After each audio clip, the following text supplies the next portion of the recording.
Retour à Paris, rue Sablon, dans le 16e arrondissement. Les rencontres de l'expérience design viennent de se terminer. 1h30 de table ronde à peu près, durant laquelle Gaël Perdriau, le maire de Saint-Étienne et président de Saint-Étienne Métropole, a tenté de vendre les mérites de la ville en matière de design. Devant une bonne cinquantaine de personnes, il a expliqué pourquoi la préfecture de la Loire est tant attachée à promouvoir les valeurs du design. A-t-il convaincu un public composé essentiellement de chefs d'entreprise, commerciaux, mais aussi des étudiants et des médias? La réponse en images. Bonjour, je suis Sylvain Marcoux, le PR manager de Vitra pour la France. Nous sommes toujours partenaires à petite échelle de la Biennale. Donc chaque 2 ans, nous participons en prêtant du mobilier selon les thèmes. Donc oui, Saint-Étienne est très bien connue pour la capitale du design. Les grandes villes comme Paris ou Marseille peuvent être aussi dynamiques. Surtout à Paris, on est sollicité par plein de cultures. Il est vrai que Saint-Étienne est quand même assez bien placé avec son école, avec sa Biennale, pour être le lieu du design en France. Je m'appelle Marie Puybarreau, je suis directrice recherche pour Jones Lang LaSalle, une entreprise immobilière internationale. Je ne connaissais pas Saint-Étienne, mais je veux absolument y aller maintenant, parce que c'est pas seulement parce qu'il y a du chocolat et puis beaucoup d'innovation, mais je pense que c'est une belle image de la place que l'innovation et que la création peut prendre au cœur d'une ville. Et Saint-Étienne, comme Bordeaux, comme d'autres villes, sont vraiment très fondateurs dans ce domaine-là. Donc je pense que oui, absolument, je visiterai Saint-Étienne. Grégory Marande, et je suis directeur associé d'un cabinet de recrutement spécialisé dans les métiers du design, du luxe et de la mode qui s'appelle le cabinet de recrutement Le Mans Search. Alors la première conclusion, c'est qu'il n'y a pas un seul design. Ce qui est assez intéressant, c'est que ça va recouvrir du produit, de l'expérience. On a entendu par ces conférences que voilà, ça peut être de l'architecture, ça peut être un objet, ça peut être juste une expérience immatérielle. Donc en ça, c'est très enrichissant de se dire que c'est pas cantonné à une seule discipline. Et ce qui est intéressant, c'est de se dire que Saint-Étienne présente du coup ce microcosme, en tout cas est en train de capitaliser sur en un même lieu énormément de choses et qui du coup va permettre probablement de faire émerger et des nouvelles tendances, que ça parte de l'école, qui est peut-être un point qu'on n'a pas nécessairement évoqué mais qui est essentiel et fondateur parce que c'est finalement là où on forme les futurs designers, mais aussi via les pouvoirs publics, via des lieux, via une forme ça va essayer de catalyser un peu la création et durant ça, Saint-Étienne présente un vrai intérêt qui, à mon avis, demain permettra de nouer des partenariats au-delà probablement de la région, ce qui est déjà certainement le cas, mais qui du coup viendra rayonner. Gaël Perdriau, bonjour. Merci de répondre à ces quelques questions. Alors on l'a vu, on l'a entendu aussi, il reste encore un peu de chemin à parcourir pour que Saint-Étienne soit reconnue en tant que capitale du design en France. C'est pourtant votre ambition. Alors ces rencontres de l'expérience design, c'est tout simplement une opération séduction à Paris. C'est un peu plus que ça, même si effectivement ça y contribue. C'est de faire connaître et reconnaître que le design, qui prend une place de plus en plus importante aujourd'hui dans la vie quotidienne des entreprises, mais aussi des collectivités locales, eh bien, a toute sa légitimité depuis Saint-Étienne, là où s'est créée notre école supérieure de design il y a 2 siècles, qui se classe dans le top 10 des écoles supérieures d'art en Europe. Et puis le travail qu'accomplit la Cité, qui est beaucoup plus visible au moment de la Biennale, mais qui tout au long de l'année accompagne les entreprises pour qu'elles soient plus performantes, plus compétitives. On sait bien, et c'est d'actualité avec les débats parlementaires actuellement, que c'est pas grâce au coût du travail que la France est compétitive et que ces entreprises réussissent, c'est grâce à la créativité et que le design est un facteur incontournable dans ce combat-là. Et vous aviez besoin, Saint-Étienne en tout cas, a besoin de venir à Paris, montrer, prouver qu'elle a les compétences, le savoir-faire pour défendre les valeurs du design, on va dire. Cette reconnaissance, cette compétence, elle dépasse largement les territoires de Saint-Étienne et de notre région.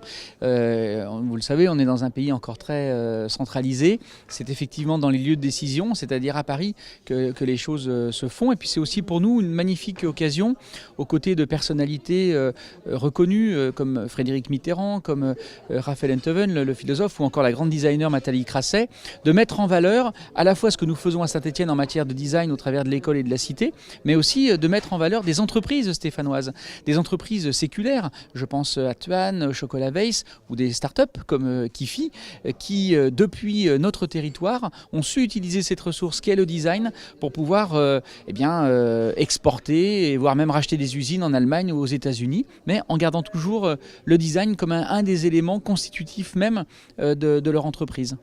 Quelles retombées attendez-vous de ce genre de rencontres, de participation, de conférences à Paris ? C'est d'abord des prises de contact des personnes qui effectivement y ont participé.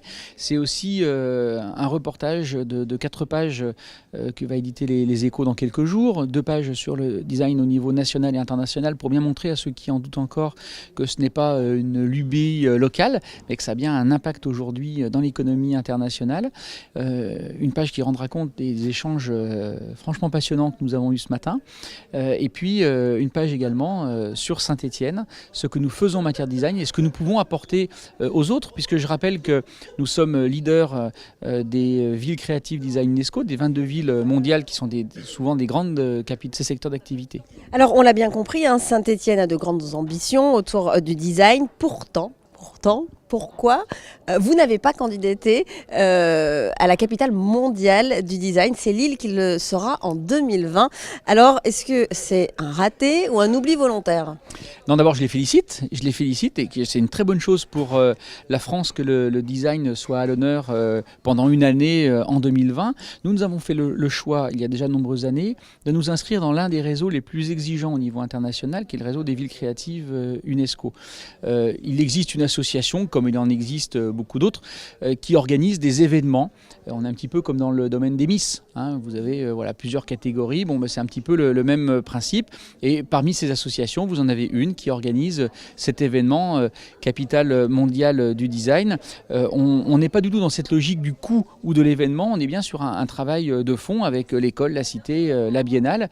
Je pense qu'effectivement, on a fait le choix de ne pas y participer et de se concentrer sur le réseau que nous animons au niveau international.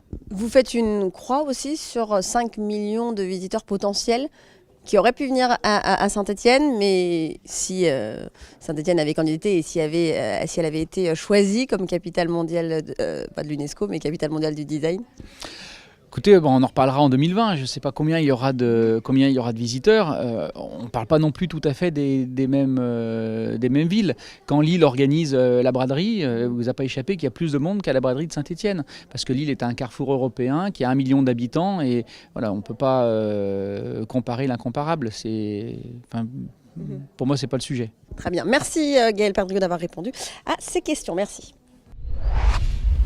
L'invité d'honneur de ces rencontres de l'expérience design, c'est Frédéric Mitterrand, l'ancien ministre de la Culture et de la Communication, connaît bien Saint-Étienne puisque c'est lui qui a inauguré en 2009 la Cité du Design. Bonjour Frédéric Mitterrand, merci de répondre à ces quelques questions à l'issue de ces rencontres. Alors déjà, est-ce que vous êtes revenu à Saint-Étienne depuis votre passage en 2009 ? Hélas non, et j'ai très envie d'y aller parce que c'est une ville qui m'a beaucoup intéressé lorsque j'y suis allé.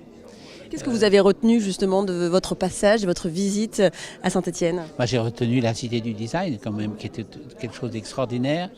Et historiquement, ça m'a beaucoup intéressé parce que c'est le fruit de l'histoire de la ville. Et à la fois, ce qui m'intéresse, moi, c'est l'enracinement dans une histoire et donc le design, et la projection vers le passé, et donc vers l'avenir, et donc le design aussi.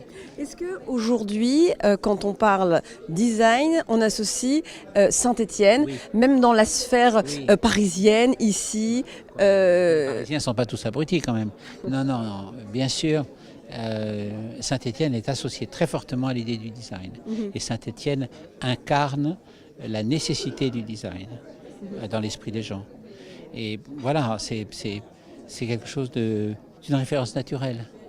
Et ce depuis quelques années ou c'est quelque chose qui est quand même inscrit, écrit ? Moi, je n'ai commencé à m'intéresser véritablement à ce genre de concept et de réflexion que depuis quelques années. Donc, à partir du moment où je m'y suis intéressé, l'exemple de Saint-Étienne est arrivé tout de suite. Mais je pense que beaucoup de gens qui travaillent sur l'idée du design depuis bien plus longtemps ont toujours associé l'idée de Saint-Étienne à l'idée du design. Pourquoi aujourd'hui être venu participer à ces rencontres aux côtés donc, du maire de Saint-Étienne, Gaël Perdriau notamment? Qu'est-ce qui vous a motivé à témoigner lors de ces rencontres? Parce qu'on m'a invité, et puis parce que j'ai pensé que c'était vraiment pour moi l'occasion de réfléchir à la question. C'est-à-dire que je suis très souvent sollicité quand même, et 9 fois sur 10 je refuse. Et j'accepte ou je viens quand je me dis que je vais apprendre quelque chose. Alors l'idée qu'il y avait Raphaël Antoven et le maire de Saint-Étienne présents pour cet entretien qui était animé par le journal Les Échos était telle que je me suis dit je vais apprendre quelque chose. Et alors, vous avez...